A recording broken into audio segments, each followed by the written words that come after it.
All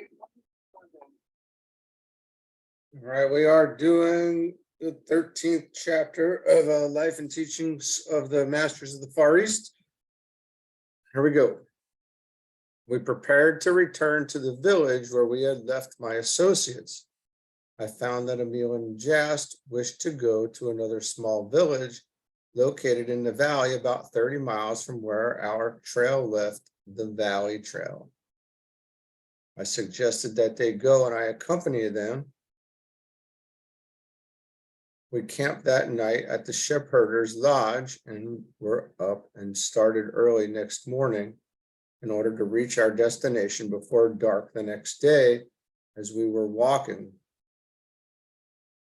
we were not able to use horses on the trip to the temple and so had left them at the village.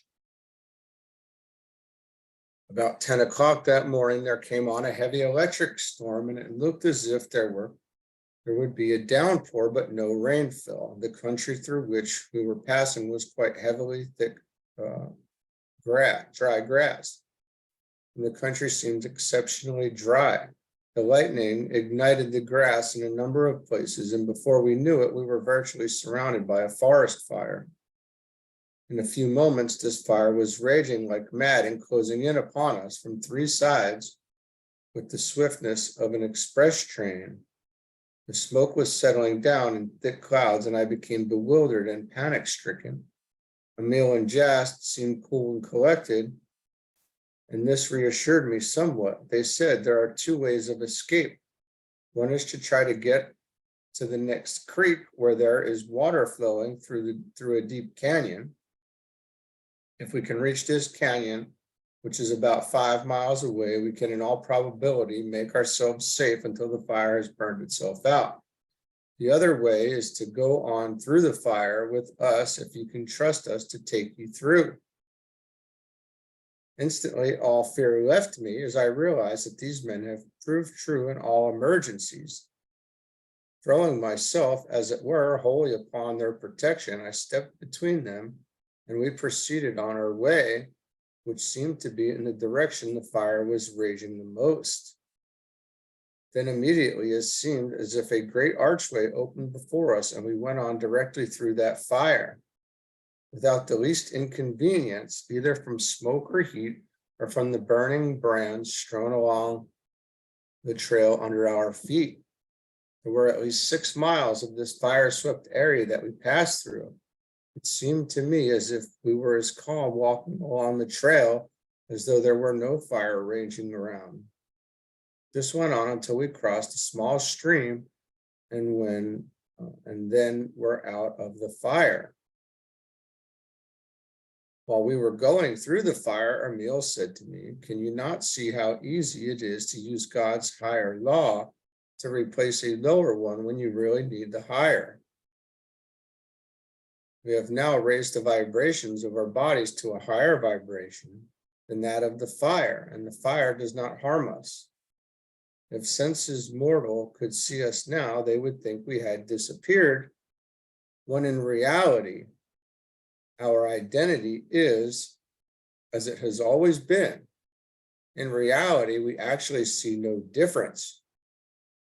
It is the concept of the mortal senses that loses contact with us. Could they see us as we are, no doubt they would think we had ascended. In reality, that is what happens. We do ascend to a plane of consciousness where the mortal does lose contact with us. All can do the same as we are doing. We are using a law given us by the Father to use. We are able to use this law to convey our bodies through any space. This is the law we are using when you see us appear and disappear, or as you call it, annihilate space. We simply overcome difficulties by rising our consciousness above them. And in this way, we are able to overcome or to come up over all limitations that man in mortal consciousness has placed upon himself. To me, it had seemed as if we were going over the ground with our feet just touching it. When we were safe across the stream out of the fire, my first impression was that I had awakened from a deep sleep and had dreamed this. But I gradually awoke to the realization that of it all, and the realization of it all and the real meaning of it began to dawn upon my consciousness. We found a shady place on the bank of the stream, ate our lunch and rested for an hour, then went on to the village. So how cool is that?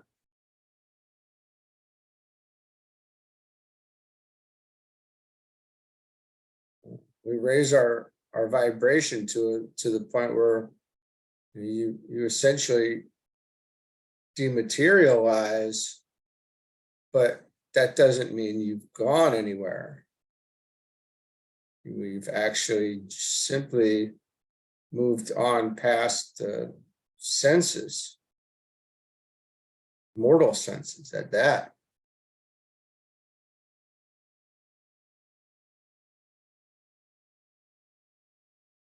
All right, yeah, very interesting.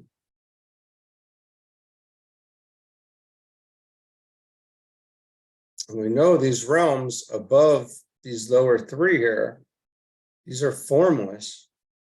So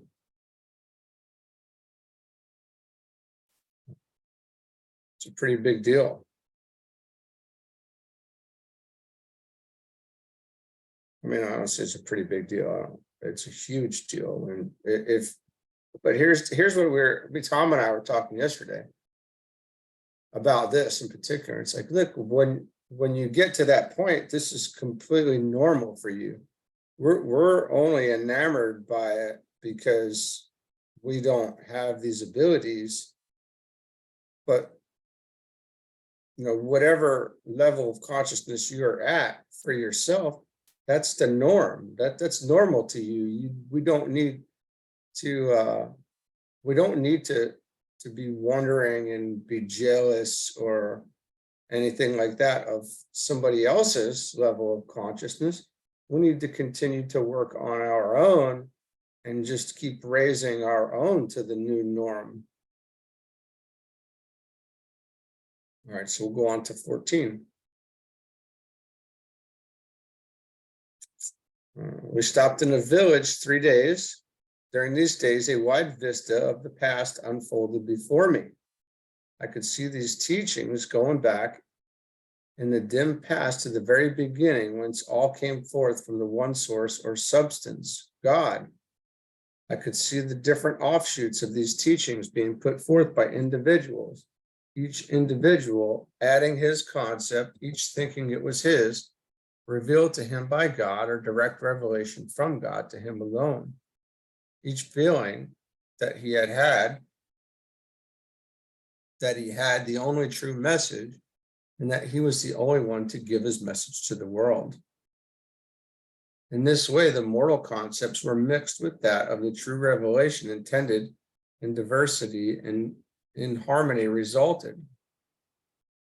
Then I could see these people, the masters, standing firmly on the rock of true spirituality, perceiving that man is truly immortal, sinless, deathless, unchanging, eternal, the image and likeness of God.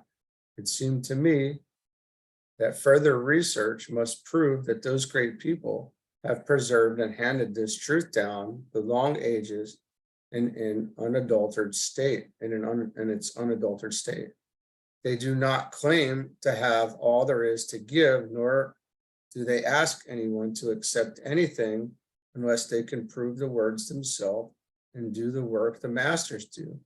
They do not claim any authority save the actual works they do.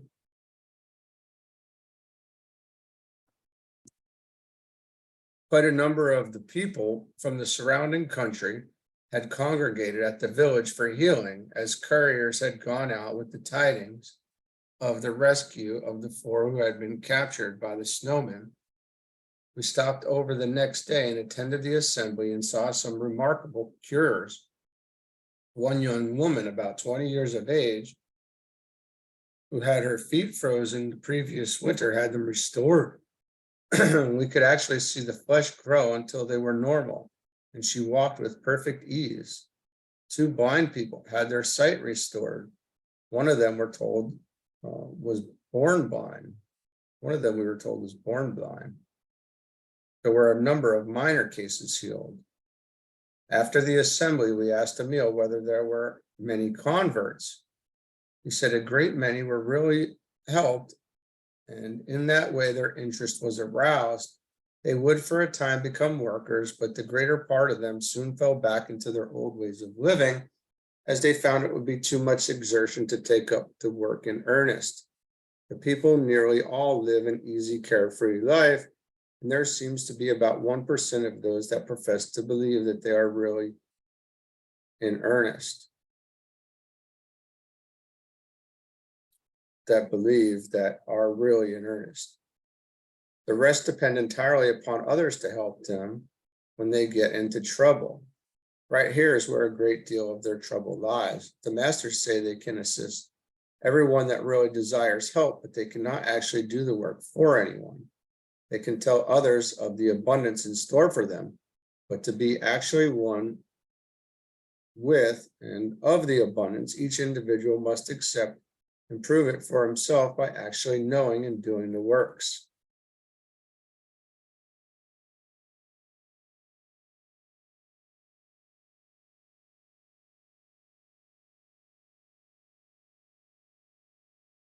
So we're walking through, we walked on water, we dematerialized, we rematerialized, we traveled through the invisible, we've healed people, we've turned, we've manifested the goods that we needed so far, and we've done a lot of things. And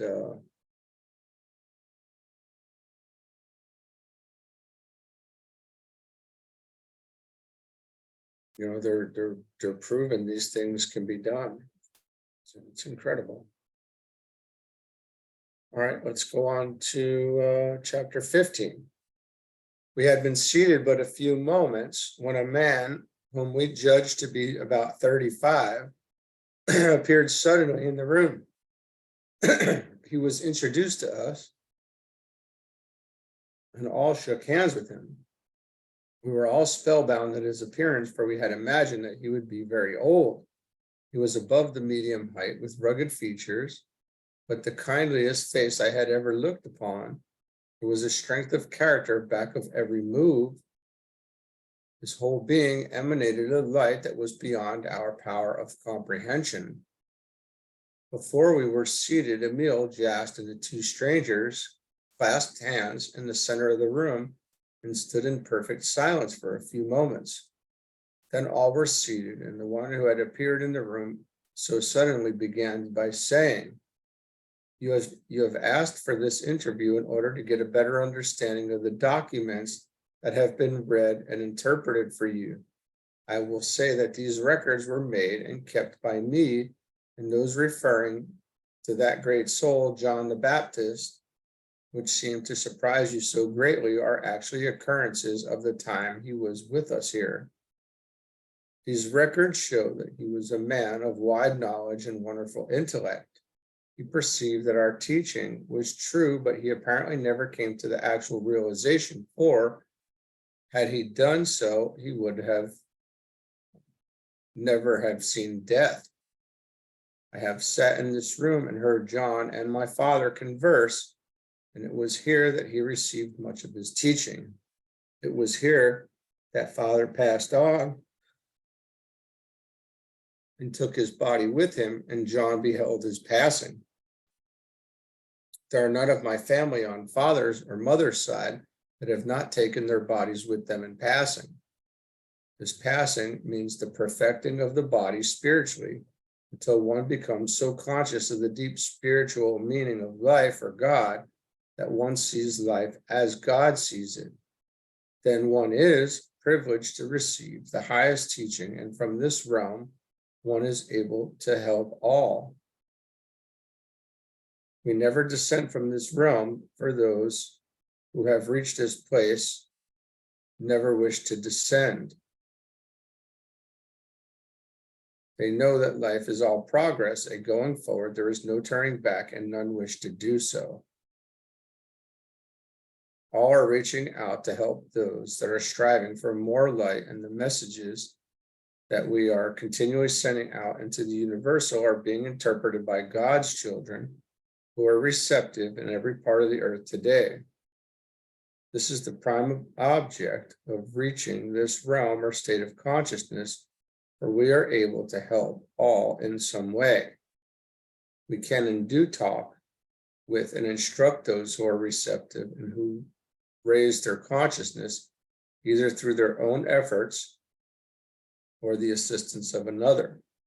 Another cannot do the work for you, nor can another carry you along indefinitely. You must decide to do the work for yourself, then do it. Then you are free and self-reliant. When all come into the consciousness, as Jesus did, that the body is a spiritual body and indestructible, and hold themselves in this consciousness, then we shall be able to communicate with all and give out the teaching we have received to a greater number.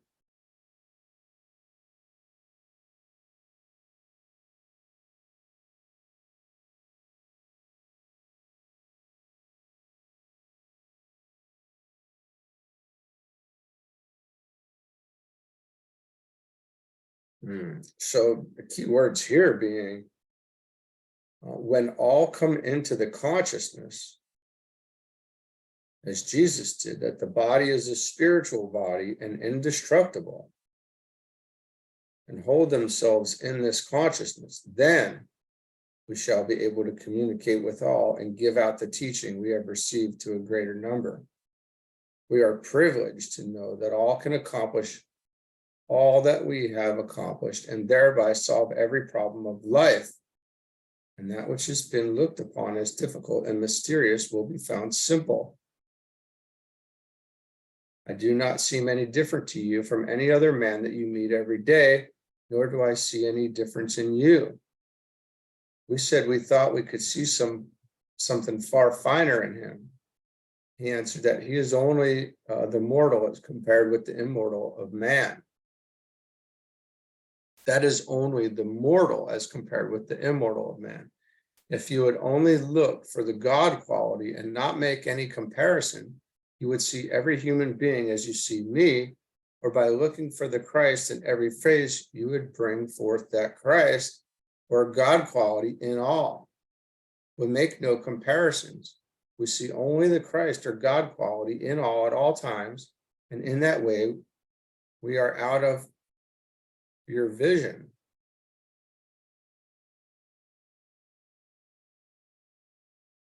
We see perfection or have perfect vision,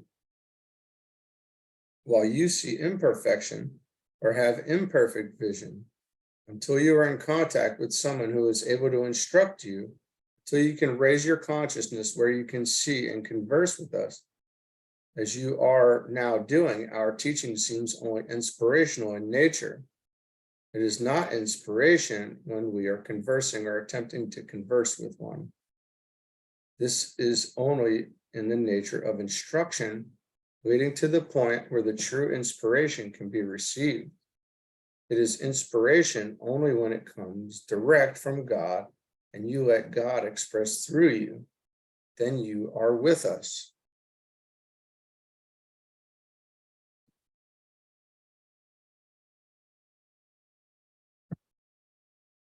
An ideal image of the flower in minutest detail is within the seed and must expand, multiply, unfold, and be wrought into the perfect flower by hourly preparation. When this inner image is complete, in minutest detail, the flower comes forth beautiful. Just so God holds the ideal image of every child in mind, perfect image through which he wishes to express.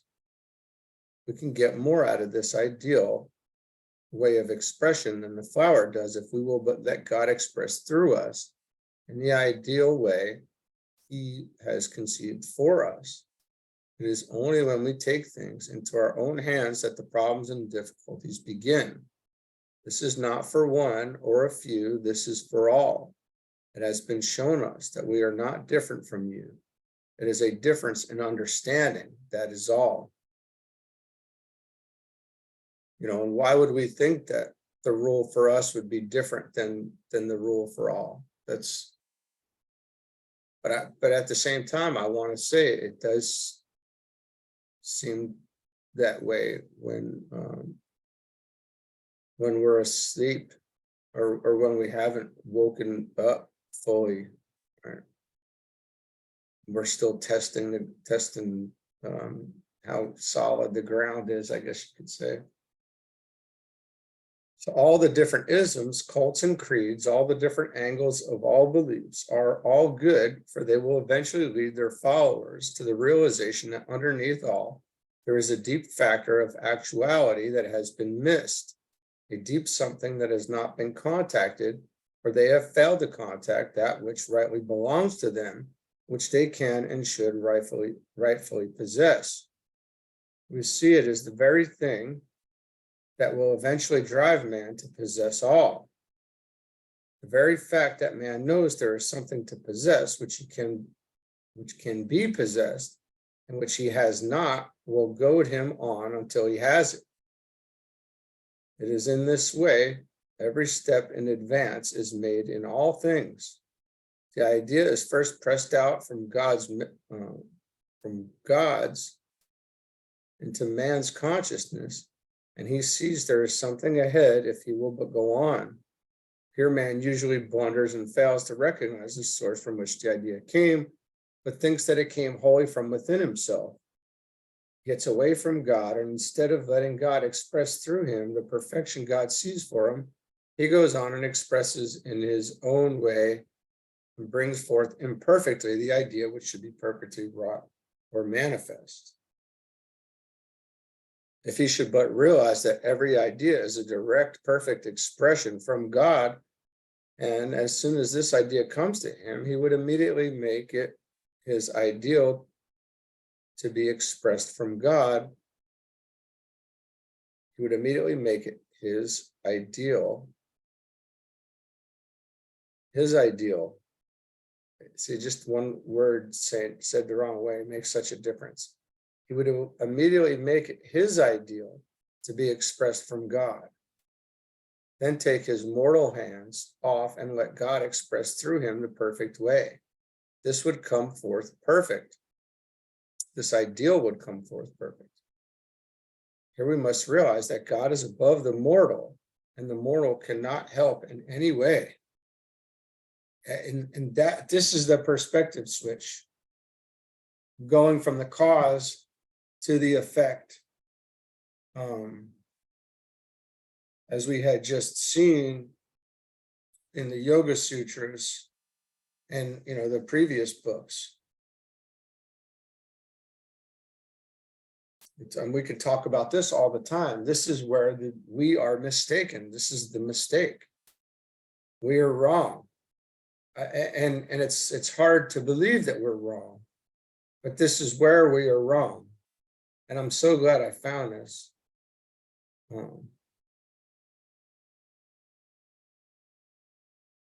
Here we must realize that God is above the mortal, and the mortal cannot help in any way. In this way, man would learn in a short time to express perfection. The one great thing man must learn is to get forever through and out of the psychic or mind forces and express directly from God. All psychic forces are created wholly by man, and they are likely to mislead. Everything that we think and then do down here in every way, in almost every way, I would say everything, most, maybe everything if we're sleeping. It's done by like the automaton, or it is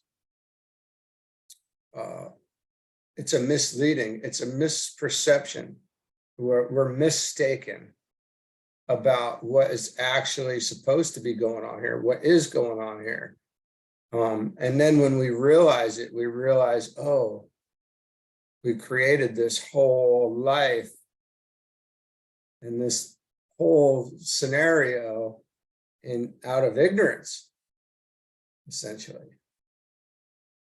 That's an intense thing. It's an intense realization. All right, let's keep going.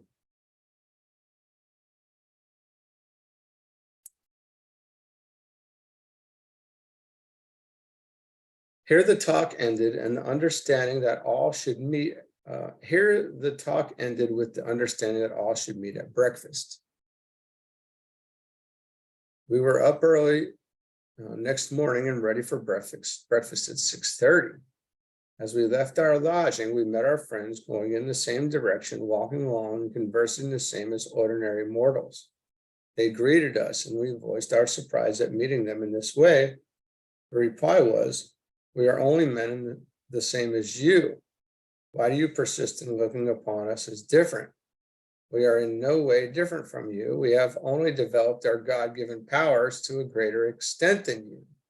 And again, this is interesting because this is the norm. There's no reason to be enamored by that, but there is much to be learned. No reason to be emotionally enamored by it. When then asked, "Why can we not do the works that we have seen you do?" they answered, Why do not all we contact follow on and do the works? We cannot and do not wish to force our way upon anyone. All are free to live and go the way as they wish to go. We try only to show the easy and simple way, the way we have tried and found very satisfactory.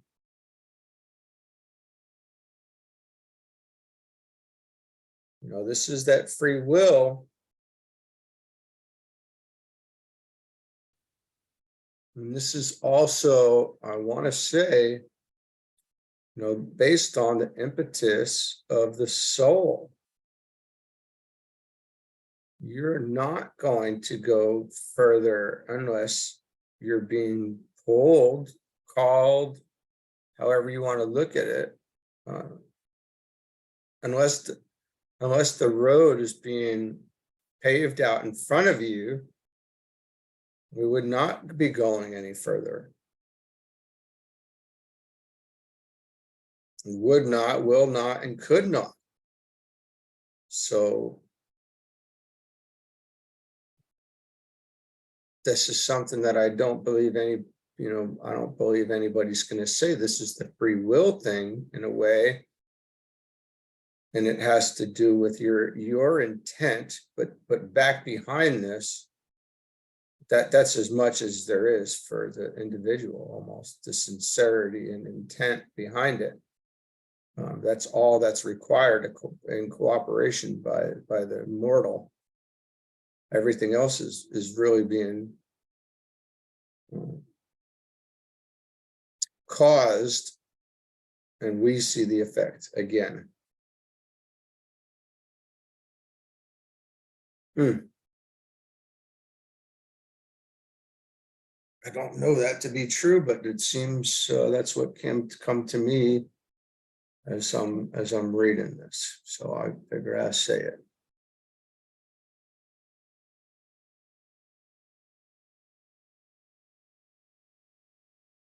We went to breakfast and the conversation drifted into the ordinary, everyday occurrences.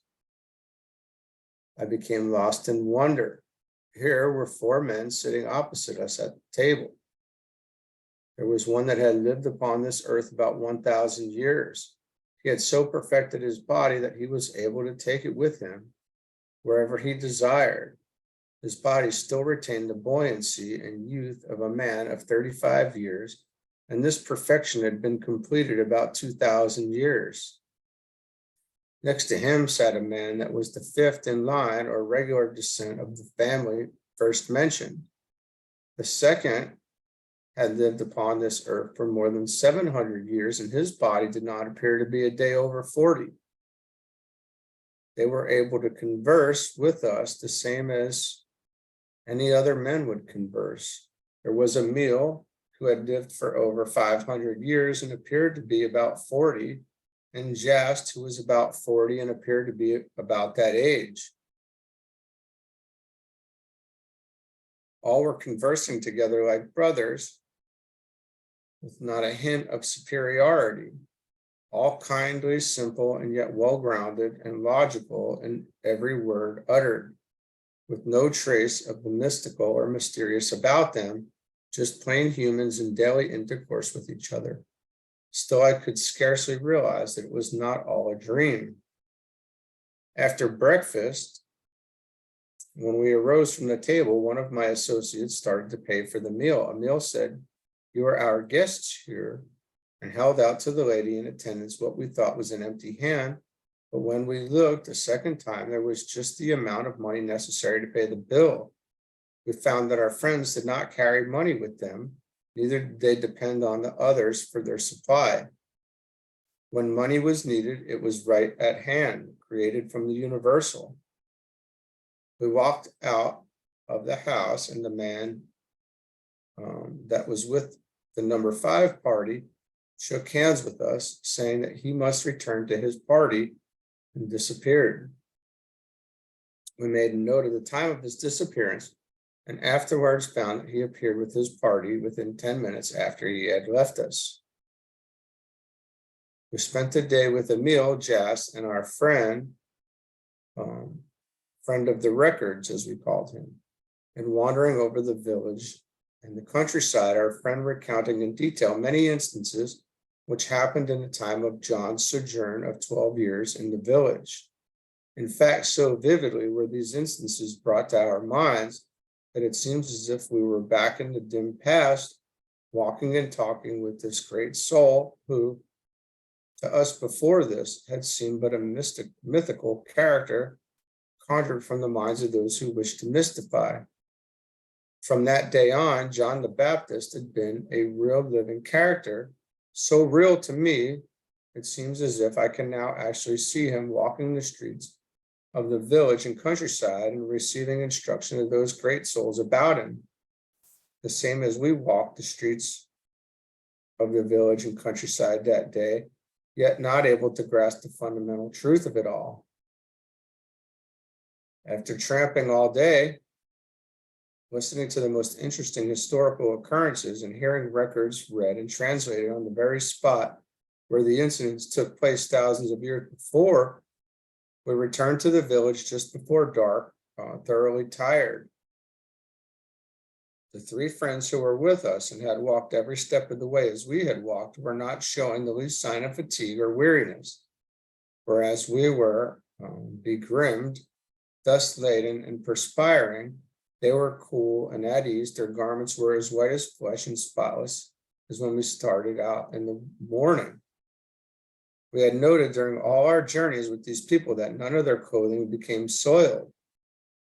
We had remarked about this a great many times, but had received no reply until this evening, when in answer to a remark made, our friend of the record said, "This may seem remarkable to you, but it seems far more remarkable to us that one speck of God's created substance adheres to another of God's creations where it is not wanted and where it does not belong. With the right concept, this could not happen, for no part of God's substance can be misplaced or placed where it is not wanted."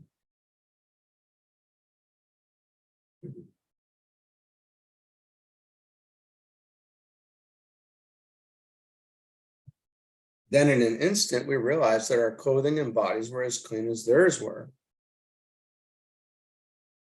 The transformation, for to us it was a transformation, had taken place instantly to all 3 alike while we stood there.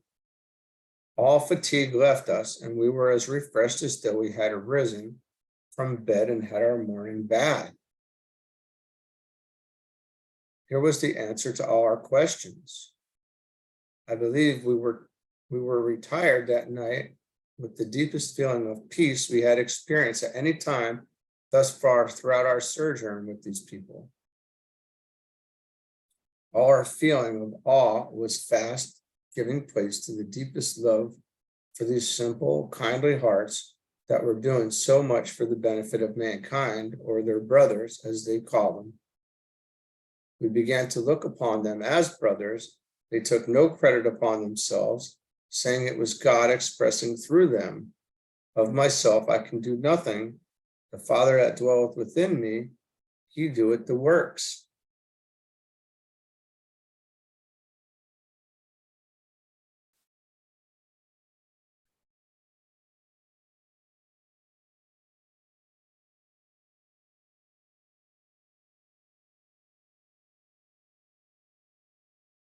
From where we're coming from, it's incredible. From where they're coming from, it is completely normal and incredible that it would be any other way.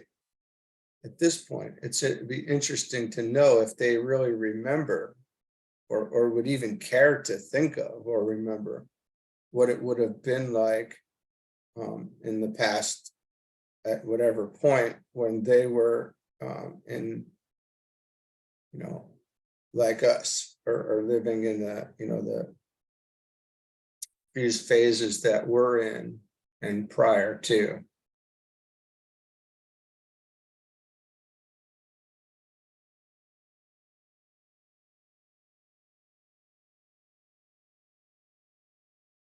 Well, I think we're going to keep going.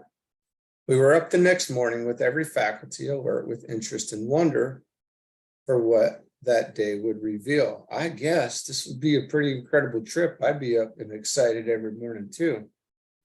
We have begun to look upon each day as a revelation of unfoldment in itself and felt that we were but beginning to realize the deep meaning of the things we were experiencing. While at breakfast that morning, we were told that we would go to a village higher up in the mountains, and from that place, we would visit the temple that was located on one of the mountains that I had seen while standing on the roof of the temple already described. We were told we would only be able to use our horse for 15 miles of the journey, and that two of the villagers would go forth. Two of the villagers would go with us that far and would take the horses to another village further on and care for them until we arrived. We turned our horses over to the two villagers at the appointed place and started to climb to the village up the narrow mountain trail, which at times proved to be steps hewn from the rock. We camped that night at a lodge located on the crest of a point about midway between the place where we had left the horses and the village of our destination. The keeper of the lodge was fat, old, and jolly. In fact, he was so plump and round that he seemed to roll rather than walk, and we could scarcely tell he had eyes. As soon as he had recognized Emil, he began asking for healing, saying, as we were told afterwards, that if he did not get help, he would surely die. We were told that he and his forefathers had kept this lodge and served the public for hundreds of years, and that he had been in charge about 70 years. About the time he took over the lodge, he was healed of what was called an inherited disease and supposed to be incurable. He had become a very active worker for about 2 years and gradually had lost interest and begun to depend upon others for help without others to help him out of his difficulties. This had gone on about 20 years, and he had seemed to prosper, seeming to enjoy the best of health, when suddenly he dropped back into his old ways, from which he would not make the necessary effort to arouse himself from his lethargy.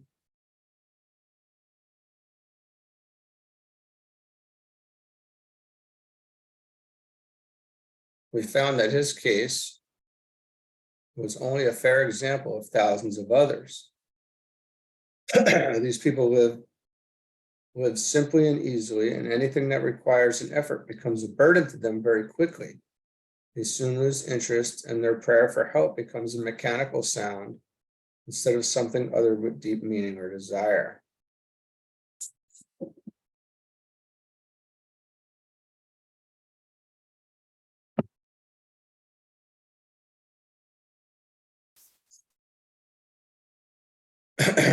We were up and on our way early the next morning, and 4 o'clock in the afternoon found us at the village with the temple of our destination perched on a rocky pinnacle almost overhead. In fact, so steep were the walls that only means of approach was by a basket attached to a rope and let down on a pulley supported by a wooden beam made fast in the rocks. One end of the rope was attached to a windlass, and the other was passed over the pulley and fastened to the basket being let down and pulled up in this manner. The windlass was located in a little room hewn from solid rock of the ledge that jutted out so that it overhung the rock walls below. Has anybody seen the Kung Fu Panda? I think it's the third, I'm pretty sure it's the third Kung Fu Panda, when the dragon warrior panda goes to his old village, and they had to pull him up in this in a basket. The wooden derrick to which the pulley was attached swung out so that the rope and basket just cleared the ledge, making it possible to haul the load up from below until it cleared. Then the basket and load were swung in and landed safely on top of the ledge in the little rock room hewed out for the purpose. This rock ledge jutted out over the rock walls below so far that the basket would swing out in midair from 50 to 60 feet as it traveled up and down. At a given signal, the basket was lowered. We stepped in and were hauled up one by one to the ledge 400 feet above. When we were landed upon this ledge, we began looking about for some trail leading on up to the temple, the walls of which we could see standing out flush with the walls of rock that still towered 500 feet above. We were told that we make the ascent in a similar manner to that already described. As we looked, a derrick arm corresponding to the one on the ledge we were standing swung out. A rope was let down and attached to the same basket, and we were hauled up one by one and landed on the roof of the temple 500 feet above. I again felt as if we were on top of the world. The temple was located on a rocky pinnacle that stood out 900 feet above all of the surrounding mountains. The village we had left 900 feet below was located at the summit of a mountain pass used in crossing the Himalayas. We found that this temple was about 1,000 feet lower in elevation than the one I had visited with Emil and Jast, but it commanded a much wider outlook. From where we stood, it seemed as if we could look into infinite space. That is pretty incredible. Now, and if you somewhere in the blue books, in the Ageless Wisdom, it does. And this might have been from Moria's Garden or Agni Yoga, and a combination of the Ageless Wisdom, but it does talk about altitude and the quietness and the ability to maintain, your vibration at that higher altitude. And there's less need for water or for food and others.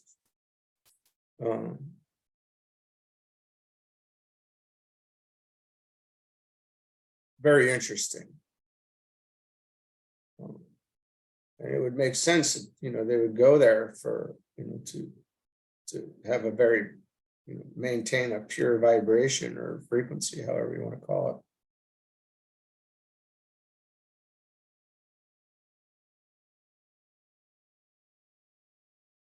We were made comfortable for the night, and our three friends told us they were going to visit some of our associates and would take any message we wished to send. We wrote messages, carefully dating them, given our location and including the time of day. When we handed our friends these messages, they shook hands with us saying they would see us in the morning, and disappeared one by one. We made careful note of the time and what it had written, and found afterwards that the messages were at their destination within 20 minutes of the time they had left our hands.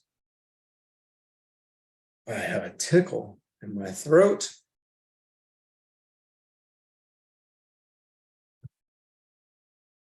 Got a little dry. I don't know if it's my incense. After eating a hearty supper served by the attendants, we retired for the night, but not to sleep, for our experiences were beginning to make a deep impression upon us. Here we were nearly 9,000 feet in the air, with no human being near us except the attendants, not a sound except that of our own voices. There did not seem to be a breath of air stirring. One of my associates said, "Do you wonder why they choose the locations of these temples as places of meditation? The stillness is so intense, one can fairly feel it. It certainly is a place in which to meditate." He then said he was going outside to have a look around. He went out, but returned in a few moments, saying there was a heavy fog and nothing could be seen. My two associates were soon asleep, but I could not sleep, so I arose, dressed, and went out on the roof of the temple and sat down with my feet hanging over the wall. There was just enough moonlight filtered through the fog to illuminate the inky blackness that would have prevailed had not the moon been shining. There was just enough light to reveal the great billowy fog banks rolling by, enough to remind me that I was not suspended in space, that somewhere way down the earth was as ever, and that the place I was sitting upon was somehow connected with it. When all of a sudden it seems as if I could see a great pathway of light, its rays widening like a fan, with the wide part extending toward me. There was a sitting, where I was sitting seemed to be in about the center of the ever widening ray, and the central ray was the most brilliant of them all. Each ray seemed to project onward in its course until it illuminated one part of the earth.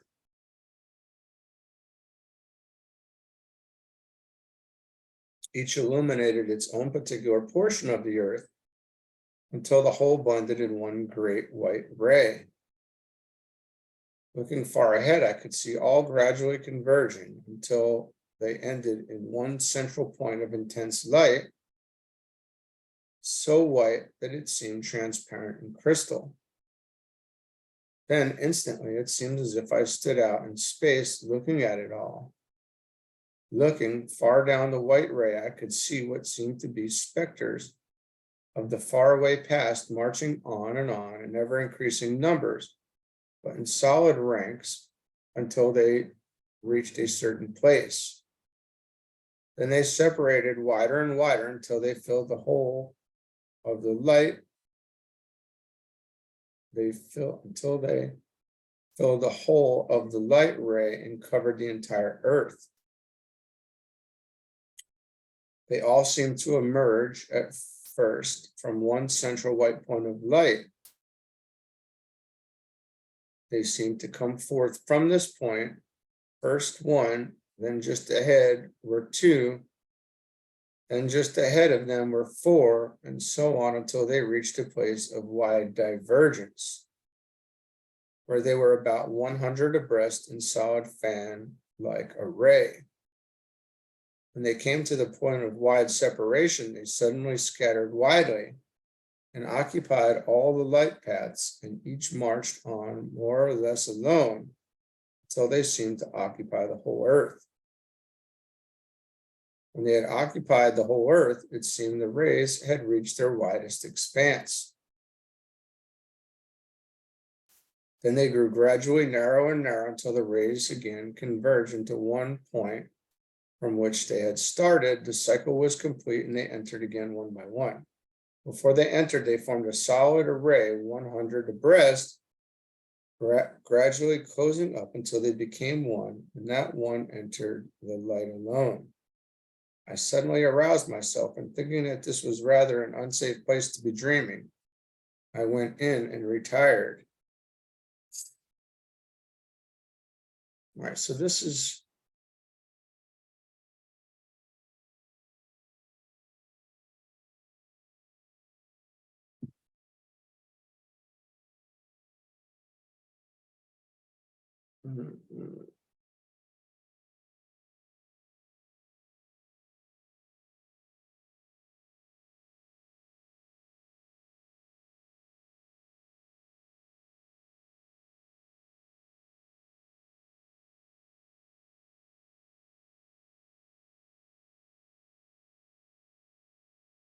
he's having a mystical experience here, a vision, some revelation, some etheric vision, or something,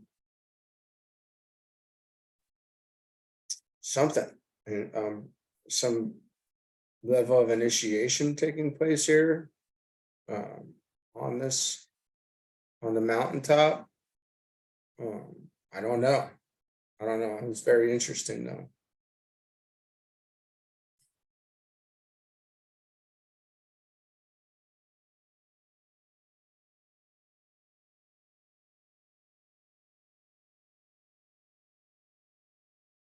I'm gonna call it there for today because I got this dry throat. But we will, I think there's 24 chapters in this first book. So, we've already pushed through a bunch, a lot of this. So, pick up at chapter 18 tomorrow. Pretty incredible. Okay, have a good one.